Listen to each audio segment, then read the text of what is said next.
할렐루야.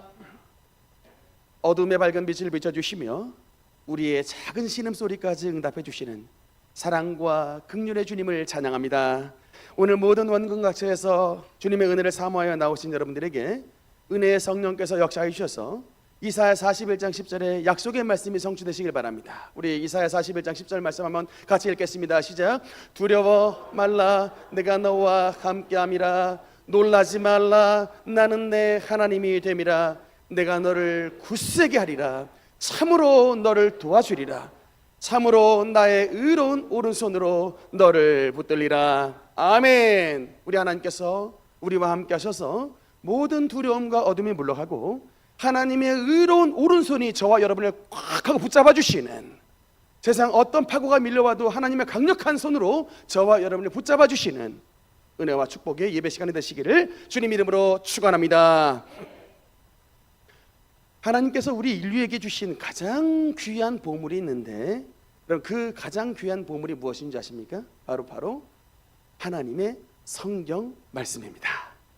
여러분, 이 성경 말씀이 우리 인류에게 주신 가장 귀한 보물이 되는 그런 중요한 이유가 있는데, 일단 여러분, 무엇보다 이 성경을 통해서 우리가 무엇을 알 수가 있냐면, 우리가 믿는 하나님이 어떤 분인지를 이 성경 말씀을 통해서 알 수 있게 되게 되는 것입니다. 이 한반도 땅에 살았던 우리 선조들은요, 안타깝게도 성경 말씀이 없었습니다. 여러분, 이게 문제는 뭐냐면 이 땅의 상황이 진짜 신이 필요한 상황이었어요. 정말 자기보다 힘센 누군가의 도움이 절실하게 필요한 상황이었습니다. 맨날 전쟁 납니다. 외적들 침입해서 노략질해 갑니다. 시도 때도 없이 역병도입니다. 그래서 사람들이 줄지어 죽어나가고 줄지어서 잡혀가고 나라가 망하게 버리는 이런 일들이 막 그냥 너무나도 많이 벌어져서, 여러분, 우리나라 옛날 인사가 뭐예요? 밤새 안녕하셨습니까입니다. 밤새 너무나도 많은 병고가 나타나니까 인사가 밤새 안녕하셨습니까요. 여러분, 이렇게 전쟁이 나고 역병이 돌고 외적이 침입하는 이런 상황 가운데 살았던 이 땅의 우리 조상들이 두렵지 않겠습니까? 당연히 두려운 거예요. 그러니 일단은 어떻게 했냐면, 일단 빌고 봐요. 일단 무조건 빌고 봐요. 그래서 뭐 돌이 됐든 뭐 나무가 됐든 태양이 됐든 달이 됐든 뭐가 됐든 간에 일단 빌고 봅니다. 하나만 얻어 걸리라는 마음으로 일단 빌고 보는데, 수많은 잡신들을 이 땅에서 섬겨왔습니다. 고조선 때는 여러분 토템이라고 하죠. 이 뭐 호랑이나 막 곰 같은 이런 짐승들, 자기보다 세니까, 인간보다 세니까 그것들에게 복 달라고 빌었다가, 나중에 또 삼국시대와 여러분 또 고려시대 때가 되면 이제 뭐 인도에서 또 중국에 거쳐서 들어왔던 이제 이 부처님을 또 신으로 섬겼다가, 그래도 안 되니까 이제 조선시대에 이르러서는 유교, 그러니까 이거 뭐냐면 이게 예의를 명분으로 해가지고 죽은 조상들을 신으로 섬겼던 민족이 바로 우리 민족이었습니다. 1880년경에 우리나라에서 활동하셨던 게일 선교사님이라는 분이 있는데, 그분이 썼던 코리안 스케치라는 책을 제가 재밌게 읽은 적이 있습니다. 1800년도에 우리 조선의 모습을 사진도 찍어놔서 남겨놨고 아주 객관적인 모습으로 써놨는데, 그 선교사님들이 수종들었던 남자 조선 아이들을 뭐라고 불렀냐면 뽀이라 불렀대요. 뽀이죠. 뽀이라 불렀는데, 그 선교사님들이 어떤 내기를 했냐면, 니네 뽀이가 머리가 좋으냐 우리 뽀이가 머리가 좋으냐를 서로 내기를 할 정도로 그렇게 똑똑했답니다. 그냥요, 그냥 이렇게 그렇게 눈치가 빨라가지고 한 가지서부터 10가지까지 막 이렇게 다 막 그냥 전부 다 그냥 말할 필요 없이 준비를 다 해놓는. 참고로 여러분, 우리 그 극동방송 이사장님인 김장환 목사님이 미군 뽀이 출신입니다.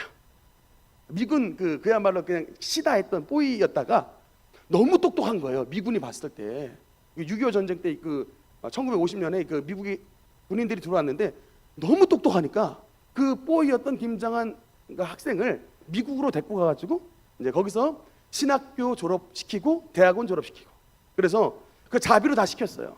그래서 이제 한국에 데리고 들어와서 우리나라 침례교회 가장 유명한 목사님으로 만들어낸 이제 그 일화를 제가 전에 간증을 들어서 한번 봤던 적이 있는데, 그러면서 여러분 그 게일 선교사님이 항상 가지고 있었던 미스테리가 두 가지였다는 거예요. 어떻게 이렇게 이 민족 자체가 이렇게 똑똑할 수가 있느냐. 1번 미스테리. 근데 2번 미스테리가 뭐냐면 이렇게 똑똑한 민족들이 모여 사는데 어떻게 이렇게 가난할 수가 있냐. 이게 이제 두 가지가 미스테리였답니다. 그래서 근데 결국은 이유를 알게 됐습니다. 뭐냐? 우상숭배한 거예요. 하나님에 대한 지식이 없으니까 일단은 그냥 가짜신을 하나님으로 섬겼던 거예요. 근데 그 가짜신을 섬기면 섬길수록 이 귀신이 그냥 역사를 하니까 온 땅에 그렇게 똑똑한 민족들이 모여 사는데 그렇게 가난한 민족들이 됐다가, 여러분 이제 1885년에 인천 제물포항으로 언더우드 선교사님과 아펜젤러 선교사님이 들어온 이래에, 여러분 이 땅에 그 선교사님들이 들어오시고 나서 제일 먼저 했던 게 뭔지 아십니까? 성경 번역이에요. 한글로 성경을 번역해가지고 온 민족들이 나눠졌습니다. 그 결과 여러분 문맹률이 없어졌어요. 대한민국에, 이게 조선 땅에.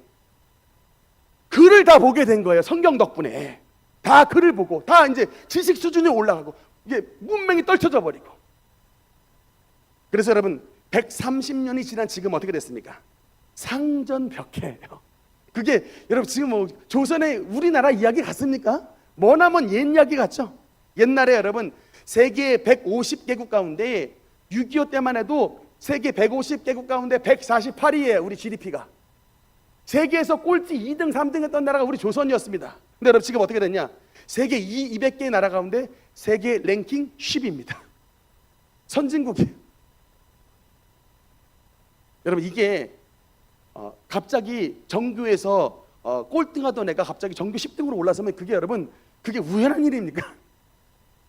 저절로 되는 게 아니라 우리가 잘나서 그렇게 된 것이 아니라 이 땅을 사랑하신 오직 하나님의 은혜요 주님의 사랑인 것을 기억하고 주님 앞에 더욱더 큰 감사와 영광을 돌리시는 우리 모든 성도가 되시기를 주님 이름으로 축복합니다.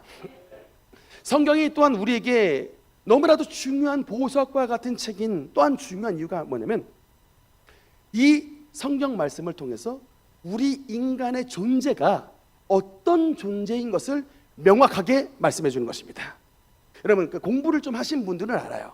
우리 인간의 존재를 규정하는 중요한 철학적인 흐름 중에 하나가 뭐냐면 유물론이라는 흐름입니다. 쉽게 말하면 여러분 인간은 뭐냐면 물질이라는 거예요. 우리 인간은 그냥 물질이다. 그래서 이 유물론 사상으로 만들어진 이제 이론들이 대표적인 게 바로 진화론 이론입니다. 아메바가 진화돼서 뭐 좀 고등생물이 되고 그게 뭐 물고기 되고 뭐 파충류 되고 뭐 양서류 되고 나중에 뭐 원숭이 되고 인간 됐다, 여러분 이런 진화론 이론이 이런 유물론을 바탕으로 해서 만들어진 이론이에요. 인간은 물질이다라는 것입니다. 또 그 대표적인 게 뭐냐면 여러분 공산주의 사상이 바로 대표적인 유물론 사상입니다. 그러니까 인간의 삶에 있어서 종교를 제거해버린 거예요. 인간의 삶에 있어서 영혼과 신을 제거해버린 이론이 진화론과 여러분 공산주의입니다. 하여튼 여러분 공산주의랑 종교는 아주 극강이에요. 아주 극적인 대립입니다. 상극이에요. 그래서 여러분 아무리 찰스 다윈이 자본론으로 진화론으로 또 칼 마르크스가 자본론으로 하나님을 인간의 삶에서 배제시켜버려 해도, 부정해버리려고 해도 여러분 성경이 우리 인간을 어떤 존재라고 분명히 말씀하시고 있느냐. 창세기 1장 27절 같이 읽겠습니다. 시작. 하나님이 자기 형상 곧 하나님의 형상대로 사람을 창조하시되 남자와 여자를 창조하시고. 아멘. 여러분 그래서 성경은 뭐라고 말씀합니까? 하나님이 자신의 형상 하나님의 형상대로 남자와 여자를 창조하셨다라고 분명히 말씀하고 있습니다. 여러분 혹시 그 역사를 좋아하시는 분은 아실 텐데 고대 그리스에는 여러분 그 소크라테스, 뭐 플라톤 이런 유명한 사람들이 있는데 그 고대 그리스에는 동성애가 무지하게 유행을 했던 그런 시대입니다. 혹시 아시는지 모르겠지만 소크라테스가 유명한 동성애자예요. 근데 여러분 그런 일들이 왜 이렇게 벌어졌냐면 그 소크라테스의 제자였던 플라톤이 쓴 책 중에 어떤 책이 있냐면 향연이라는 이게 철학책이 있어요. 근데 거기에 그 책에 보면은 인간을 어떻게 규정을 하냐면 인간이 원래 어떤 모양이냐면 둥근 모양인데 얼굴이 2개와 팔다리가 4개씩 있는 존재였답니다. 향연에 나온 얘기예요. 그래서 어떤 인간은 남자와 여자로 이렇게 이루어졌지만, 그러니까 말하자면 이게 두 인간이 붙여져 있는 모습이었다는 거예요. 그래서 어떤 사람은 남자와 여자로 이루어진 사람도 있지만, 어떤 인간은 남자와 남자로, 어떤 인간은 여자와 여자로 이루어져서 그렇게 합쳐진 존재였다고 하는데, 이 인간들이 힘이 좋고 머리가 굉장히 좋았답니다. 근데 이게 그래서 힘이 좋고 머리가 세가지고 자기가 신에 이제 견줄 수 있는 이런, 그렇게 생각을 하고 날마다 교만해졌다가, 이 모습을 봤던 그리스의 주신 제우스가 이 인간을 아주 괘씸하게 여가지고 반토막으로 확 나눠버렸는데, 그래서 인간이 이제 그렇게 해서 이제 지금의 모습이 됐는데, 이후에 사람들은 뭐냐면 옛날에 서로의 짝이었던 그 짝을 찾아 헤매는 그런 경향이 있다는 거예요. 그러니까 남녀였던 사람은 남녀 짝을 만나고, 남자였던 사람은 남자 짝을, 여자였던 사람은 여자 짝을 찾았다. 이렇게 가르쳤던 게 고대 그리스의 향연 같은 그 책에 나와 있는 내용들입니다. 그래서 참 이게 동성애도 허용이 되고 이성애도 허용이 되는 이제 그런 거짓된 가르침이 온 세상의 그리스 사회를 혼탁케 하다 보니까, 참, 그러니까 여러분 문제가 뭐냐면 죄를 죄로 몰라. 참, 여러분 제가 말씀드리잖아요. 여러분 성경이 정경이라고 하는데 그 단어가 뭐냐면 캐논이라고 해요. 캐논. 그 뜻이 뭐냐면 자. 여러분 석자 있죠. 그게 캐논이라는 뜻이에요. 뭐가 죄고 뭐가 의고 뭐가 인간이고 어떤 분이 하나님이신가를 기준을 말씀해 주시는 것입니다.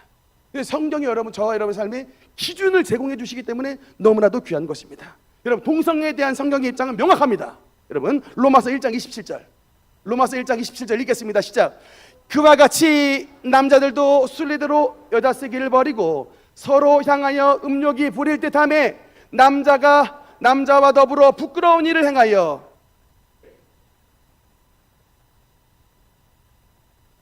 아멘.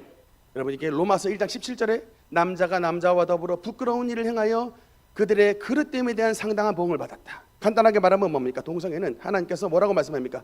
부끄러운 일이라는 거예요. 뭐라고 말합니까? 그릇된 일이라고 하는 것입니다. 여러분 하나님의 말씀은 절대로 이것과 합쳐지지 않습니다. 오늘날에 동성애를 옹호하는 신학이 나와서 퀴어 신학이라고 하는 새로운 장르가 출현했는데, 여러분 성경 말씀은 1.1핵도 변함이 없는 것입니다. 물론 하나님께서 우리 모든 죄인들 다 사랑해 주세요. 그러니까 주님 앞에 잘못했습니다고 회개하고 돌아오면 동성애자든 어떤 강도든 살인자든 주님께서 다 받아주십니다. 그러나 문제는 뭐냐면 자기가 잘하고 있다라고 꺾지 않으면, 여러분 이게 자신의 죄의 이 고집을 굽히지 않으면 은혜와 회개의 문은 열리지가 않는 것입니다. 잘못했다고 회개하고 들어와야 하나님의 은혜를 받게 된다는 사실을 기억해 주시기 바랍니다. 이처럼 여러분 성경은 우리에게 하나님에 대한 바른 지식과 더불어서 인간에 대한 올바른 지혜와 지식을 주심으로 우리를 참되고 바른 길로 인도해 주시는 것입니다. 그래서 항상 하나님의 말씀을 가까이 하면 뭐가 의인지 뭐가 죄인지 뭐가 바른 신앙생활인 것을 하나님께서 알려주시는 것입니다. 그뿐 아니라 여러분 성경이 또한 우리의 삶에 하나님의 가장 큰 보배요 가장 큰 축복인 이유는 뭐냐면, 이 성경 말씀을 통해서 주님의 높고 위대하신 하나님의 능력을 우리가 체험할 수 있도록 만들어 주시는 것, 하나님의 축복의 통로가 바로 여러분 하나님의 성경 말씀인 것을 믿으시기 바랍니다. 특히 여러분 하나님의 말씀은 우리에게 어떤 능력이 되어 주시느냐, 저와 여러분의 영혼을 정화시켜 주시는 것입니다. 그럼 시편 19편의 말씀에 보면 하나님께서 여호와의 율법은 완전하여 영혼을 소생시키며 라는 말씀이 있습니다. 그래서 여러분 하나님의 율법을 가까이 하면 저와 여러분의 뭐라고요? 영혼을 리바이브, 살아나게 하신다는 겁니다. 생기 있는 하나님의 사람으로 만들어 주신다는 것입니다. 오늘날 여러분 대한민국 사회가 잘 살다 보니까 여러 가지 중독 현상에 붙잡힌 우리 청년들과 사람들이 많습니다.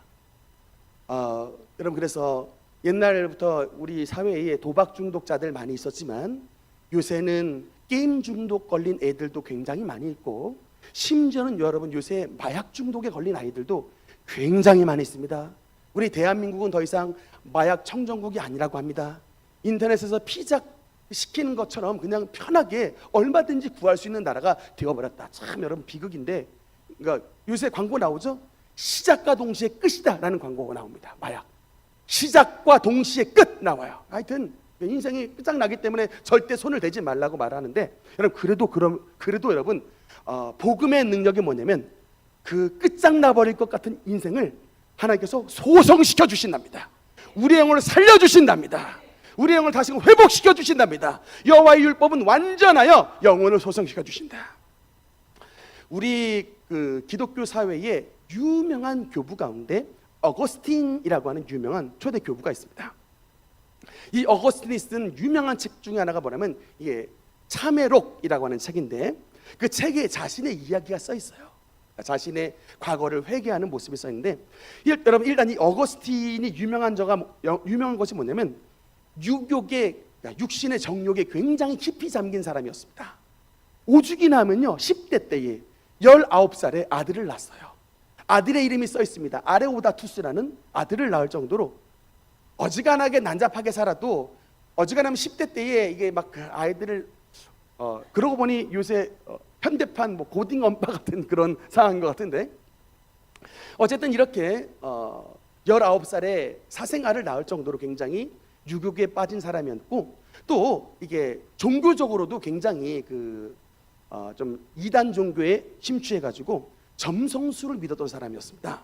그래서 모든 이 인간의 운명이 하늘에 있는 뭐 토성이나 목성이나 이런 별이 별 탓이다라고 했는데 점성술을 믿었던 사람이었는데, 근데 여러분 그래도 이 어거스틴이 머리가 천재였어요.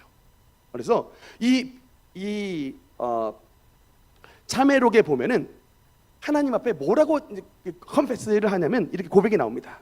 내 주 하나님이여, 주님은 아시거니와 나는 수사학과 변증법은 말할 것이 없고 기하학, 음악, 수학할 것 없이 무엇이나 누구의 가르침도 없이 혼자서 다 깨우칠 수 있었습니다. 그런 재빠른 이해력과 날카로운 분별력을 모두 주님께서 나에게 주신 것이지만 나는 그것을 가지고 주님 앞에 바칠 줄을 몰랐습니다. 요새 제가 신국론이라고 하는 하나님의 도성이라는 책을 보는데, 무슨 사람의 연구가 이렇게 많은지, 하여튼 너무나도 똑똑한 나머지 우리 후세들에게 좀 힘들게 하시는 교부신데, 하여튼 그러면서 그 책이 뭐라고 또 이게 자신의 영적인 체험도 기록이 되어 있냐면 이런 말들이 쓰였습니다. 내가 즐겼던 옛날에 헛되고 어리석었던 일들이 그 사이에 나를 붙잡고 이렇게 나의 영혼에 소근거렸습니다.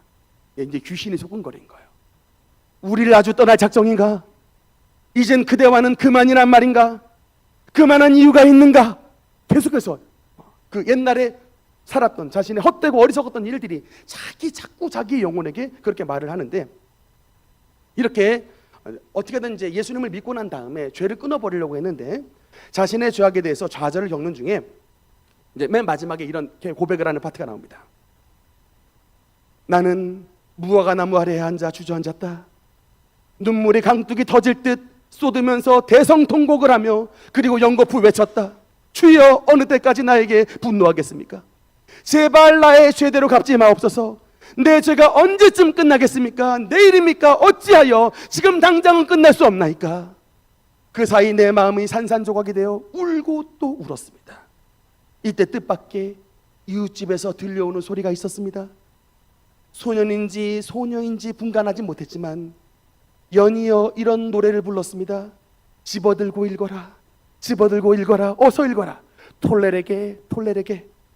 나는 즉시 일어나서 성경이 있는 자리로 가 성경을 집어들고 사도행전의 서간경을 읽었습니다. 로마서인데, 그리고 그것을 들자마자 첫 구절이 눈에 딱 띄었습니다. 로마서 13장 13절 말씀입니다.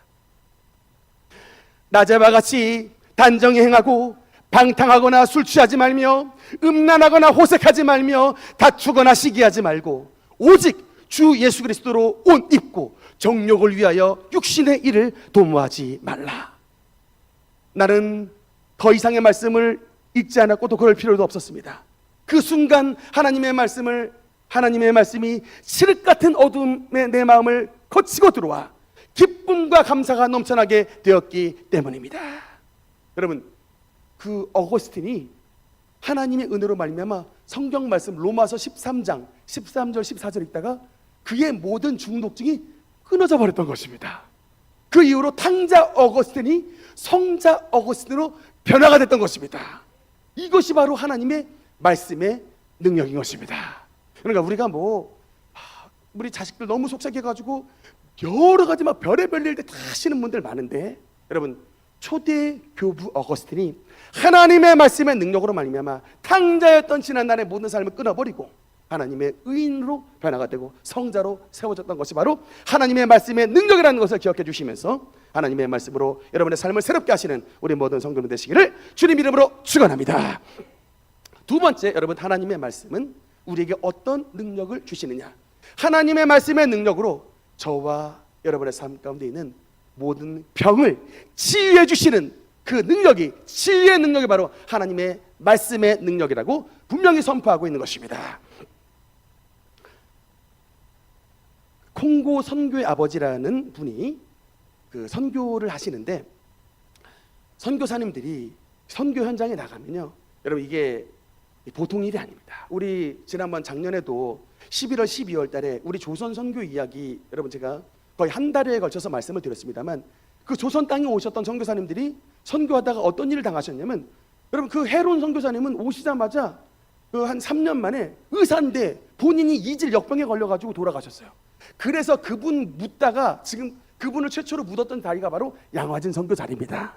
그래서 거기가 이제 선교사님들이 묘원이 됐는데, 의사였던 그 테네시 의대 수석 출신이었던 선교사님도 이 조선 땅에 와서 선교하시다가 그냥 이질 걸려가지고 3년 4년 만에 돌아가셨다니까요.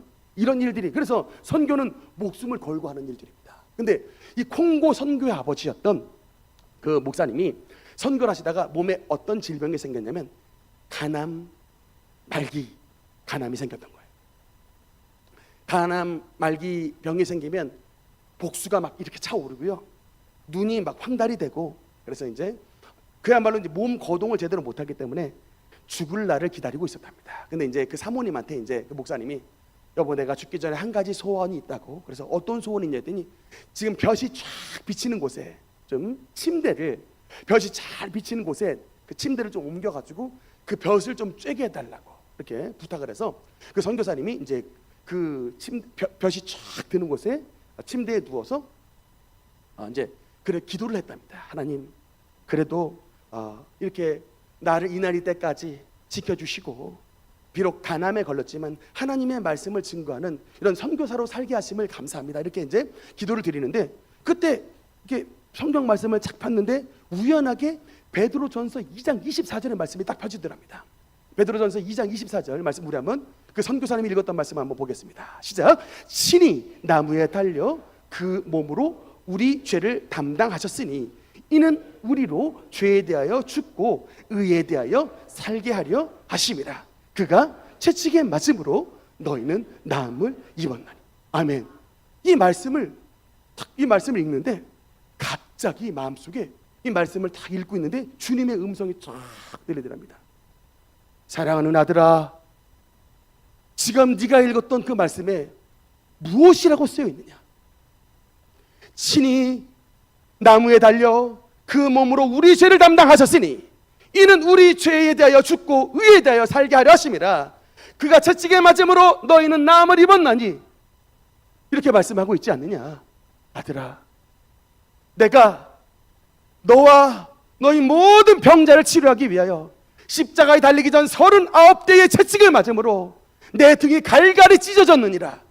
그 선혈을 흘림으로 너의 모든 병의 형벌을 내가 감당했느니라. 병은 축복이 아니니라 병은 형벌이니라.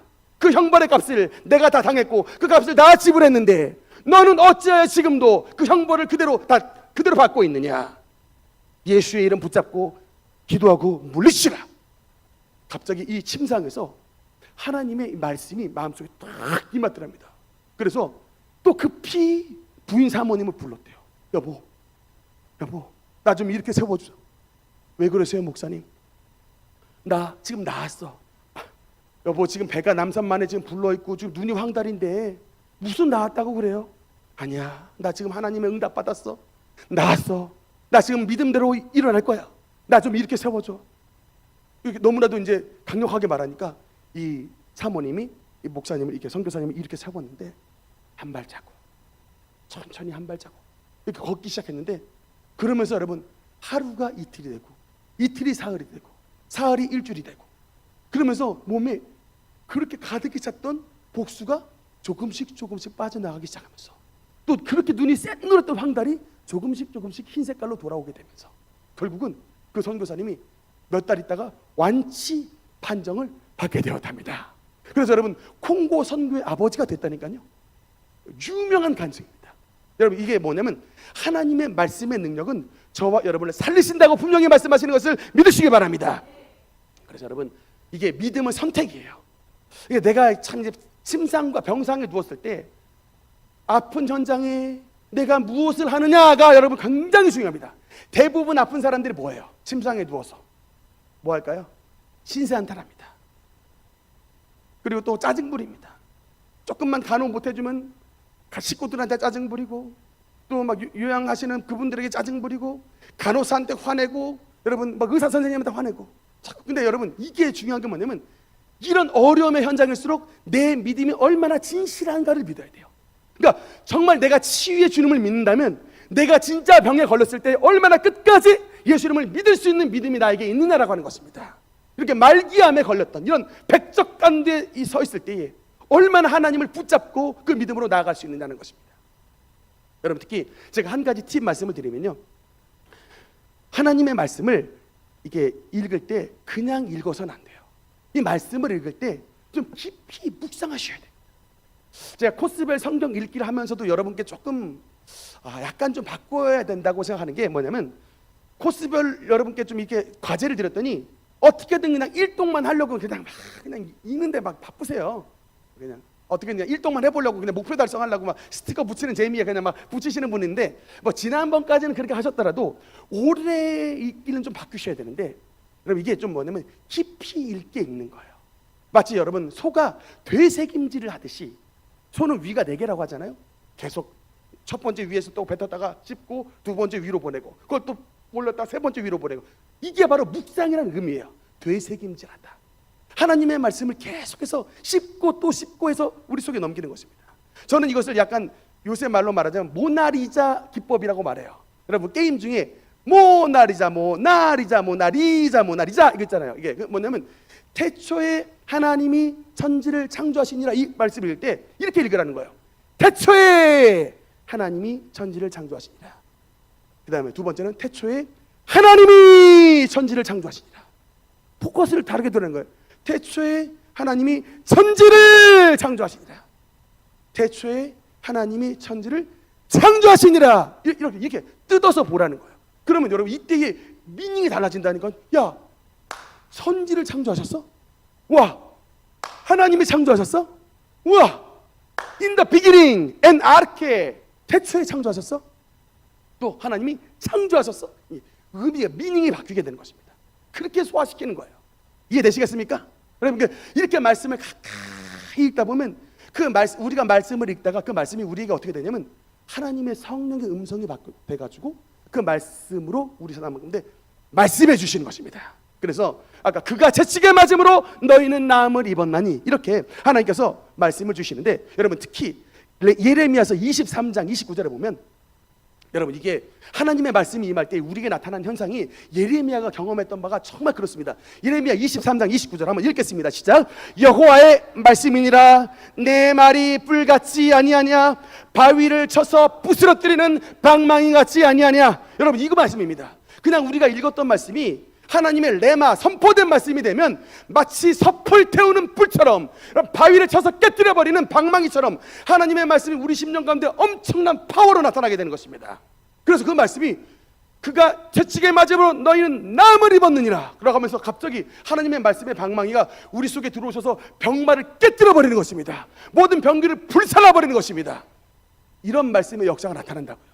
그러니까 여러분 이렇게 하려면 말씀을 깊이 읽어가면서 다른 이게 하나님의 말씀을 대할 때에 더욱더 진지한 자세로서 하나님의 생명의 양식을 받는 데에 애를 쓰시는 우리 모든 성도님들이 되어야 되게 되는 것입니다. 그래서 여러분 한 가지 더 말씀을 드리면, 하나님의 말씀의 능력은 우리에게 또한 어떤 능력이 되시냐면 마귀를 물리칠 수 있는 능력이 바로 하나님의 말씀이 있습니다. 여러분 우리 마태복음 4장 10절 말씀 우리 한번 같이 읽겠습니다. 시작. 이에 예수께서 말씀하시되 사탄아 물러가라, 기록되었으되 주 너의 하나님께 경배하고 다만 그를 섬기라 하였느니라. 아멘. 여러분 어떤 분들 막 그냥 귀신 막 두려워서 벌벌 떨면서 막 진짜 철없이 행동하시는 분이 있어요. 막 뭐 마늘 갖고 와가지고 막 마늘 먹으면 귀신 드라큘라 같은 거 물러간다고 막 이렇게 생각하시는, 엘레멘터리가 안 되신 분들이에요. 그래서는 안 되고, 여러분 우리 예수님께서 마귀를 많이 물리치셨는데 주님의 항상 악한 마귀 귀신을 물리칠 수 있는 하나님의 웨폰, 주님의 무기, 하나님의 도구는 뭐냐? 바로 하나님의 말씀입니다. 따라합시다. 기록되었으되 이걸로 마귀를 물리치셨다니까요. 여러분 그래서 하나님의 말씀은 성령의 검 하나님의 말씀인 것입니다. 그럼 예수님이 성령의 검 곧 하나님의 말씀으로 마귀를 물리쳤으므로 주님의 제자인 저와 여러분도 어떻게 나가서 싸움에 승리할 수 있냐? 이 기록되었을 때로 이겨야 되는 것입니다. 근데 여러분 너무나도 많은 사람들이 기록되었을 때를 갖고 올 수 없어요. 왜? 말씀이 머릿속에 없어요. 여러분 칼이 있어야 칼을 휘두르죠. 총이 있어야 총을 쏘죠. 말씀이 있어야 말씀의 검이 나가지 않겠습니까? 말씀이 없는데 어떻게 말씀의 검이 나가요? 여러분 병에 걸렸는데 말씀의 검이 없는 상태에서 어떻게 치료의 검이 나가겠습니까? 여러분 우리 자녀가 이렇게 세상에 눌려가지고 악한 것들을 당하고 있는데 말씀의 검이 없는 우리가 어떻게 우리 자녀들을 하나님의 검으로 보호하겠습니까? 이게 문제라니까요. 여러분 그래서 정말 중요한 건 뭐냐면 새해에 하나님의 말씀으로 능력을 체험하기 위해서 부지런하게 하나님의 말씀을 암송하셔야 되는 것을 믿으시기 바랍니다. 여러분 정말 암송하셔야 돼요. 하나님의 말씀 암송하면 여러분에게 여러 가지 좋은 점이 있습니다. 첫째 뭐냐? 여러분의 일단 뇌 건강이 좋아져요. 우리 60대, 70대, 80대 되신 분들 암송하기 싫어하시죠? 근데 여러분 MRI 찍어보시면요, 의사가 뭐라고 말하냐면 뇌가 딱 작아진 증상을 치매라고 말을 해요. 정확합니다. 뇌도 근육이에요. 여러분 우리 근육 안 쓰면 퇴화되듯이 우리 뇌 근육도요 안 쓰면 작아져요. 그러면 치매가 오는 겁니다. 그러니까 여러분 근데 정말로 교회 다니면서 치매 예방할 수 있는 정말 좋은 지름길이 뭐냐? 하나님의 말씀을 맨날 암송하는 거예요. 하여튼 외우고 또 외우고 그러면 여러분 뇌가 작아질 일이 없다고. 왜? 계속해서 자극을 주니까요. 그래서 성경 말씀에 늙어도 여전히 결실하고 신에게 풍족하고 빛이 청청하여 여호와의 정직하심과 그의 바위 되심과 그에게는 불의가 없음이 선포될 수 있는 하나님의 정말 나이 들어서도 건강할 수 있는 비결이 하나님의 말씀의 암송 가운데 있게 되는 것입니다. 그래서 우리의 육체와 정신도 건강해서 좋고 우리의 영적인 원수도 내어쫓아서 더 좋은 것입니다. 하나님의 말씀으로 무장하여서 하나님의 놀라운 축복을 받는 우리 모든 성도가 되시기를 주님 이름으로 축원합니다. 말씀의 결론을 맺겠습니다. 여러분 제가 말씀을 준비하면서 연예인들의 간증들을 굉장히 많이 읽었어요. 많이 그 영상도 보고 읽었는데 뭐 가수 임재범 씨 아주 유명한 사람 아닙니까? 그분 6년간 우울증과 공황장애를 앓아가지고 막 고발 고소당하고 막 생활고까지 당해서 굉장히 비참한 지경에 떨어졌답니다. 그거 나와 있어요 인터넷에. 근데 이렇게 그래서 사람들도 다 떠나가고 생활은 생활대로 가난해지고 몸은 몸대로 망가져버리고 완전히 버림받게 된 상황인데, 근데 감사하게도 아내가 이 부인분께서 참 독실한 크리스천이어서 남편에게 강요를 하지 않고 그냥 그 머리맡에 성경책을 이렇게 그냥 머리맡에 갖다 놨대요. 남편의 성격을 아니까 여보 좀 성경 좀 읽어봐 이렇게 말하면 도리어 더 안 읽으니까 그냥 조용히 머리맡에 이렇게 그냥 성경 읽으라고 다 갖다 놨는데 6년째 됐던 날 그 임재범 씨가 그냥 아내가 줬던 성경을 찬찬히 읽기 시작했는데 그 성경을 이분이 그래도 근성이 있는 분이니까 일독을 했답니다. 근데 여러분 이 일독을 하고 나서 자기가 그 전에 뭐 여러 가지 명리학이니 여러 가지 종교에 대해서 관심이 굉장히 많았는데 하나도 치유가 안 됐다가 이 부인이 갖다 놨던 성경책 일독하면서 자기를 그렇게 6년 동안 괴롭혔던 그 우울증과 공황장애가 씻은 듯이 사라졌다는 거예요. 요새 텔레비전에 나와서 임재범 씨 가끔 보는데 얼굴이 바뀌었어요. 저는 영적인 눈이 있지 않습니까? 딱 보는데 진짜 얼굴이 바뀌었습니다. 하나님의 빛이 나타나더라고요. 와, 그래서 제가 이 말씀의 능력이, 심지어 여러분 그 어떤 스님이 기독교를 공부하겠다고 성경책을 들고 올라가가지고 암자에서 여러분 70번이나 성경을 읽었는데, 그 암자에서 성경을 읽었던 스님이 이 암자에서 내려올 때는 여러분 하나님을 시인하는 그런 하나님의 사람으로 완전히 바뀌어가지고, 그 불교 채널에서 지금 분명히 지금 암자에 가가지고 기독교 비판하고는 책을 쓰겠다고 올라갔는데, 그 원고를 달라고 했는데 자기가 20장 종이를 썼는데 우상숭배 헛됨과 이 불교의 이 허구성에 대해서 20페이지를 쓰고 있는 자기 자신을 발견했답니다. 큰 스님이 부처님과 당신의 인연은 여기까지니 하산하시오라고 해서 내려왔대요. 그리고서 이제 이제 노가다판에서 노가다 하면서 그래서 이제 교회의 일원이 돼가지고 나중에 신학교까지 가게 됐던, 하나님의 위대한 복음의 능력이 바로 하나님의 말씀 가운데 들어있다고 우리에게 분명히 증언하고 있게 되는 것입니다. 그래서 새해 정말 여러분께서 하나님의 말씀으로 주님의 말씀의 능력을 체험하시는 저와 여러분의 삶이 되시기를 주님 이름으로 축복합니다. 여러분, 우리 어떤 삶의 난관과 어려움이 있다 할지라도 하나님은 저와 여러분을 절대로 버리시지 않습니다. 하나님의 능력으로 우리를 새롭게 세워주시는데, 우리 여러분 시편 19편 7절에서 10절 우리 말씀을 읽으면서 마무리하겠습니다. 여러분, 이제 하나님의 말씀에 기록된 약속, 시편 19편 7절에서부터 10절까지 한번 같이 읽겠습니다. 시작. 여호와의 율법은 완전하여 영혼을 소성시키며 여호와의 증거는 확실하여 우둔한 자를 지혜롭게 하며 여호와의 교훈은 정직하여 마음을 기쁘게 하고 여호와의 계명은 순결하여 눈을 밝게 하시도다. 9절. 여호와를 경외하는 도는 정결하여 영혼까지 이루고 여호와의 법도 진실하여 다 의로우니 금곧 많은 순금보다 더 사모할 것이며 꿀과 송이꿀보다 더 달도다. 아멘. 정말 하나님의 말씀이 꿀과 송이꿀처럼 보다 더욱더 달 수 있는 하나님의 능력의 말씀이 되어서 정말 하나님의 말씀의 능력으로 우리의 영혼이 소성케 되며 하나님의 말씀의 능력으로 우둔한 자가 지혜롭게 되며 하나님의 말씀의 능력으로 우리의 눈이 밝아지게 되고 하나님의 말씀으로 우리의 영혼이 더욱더 기뻐서 하나님 앞에 사모하며 주님 앞에 새롭게 변화되는 우리 귀한 2024년 새해가 되시기를 주님 이름으로 축원합니다. 기도하시겠습니다.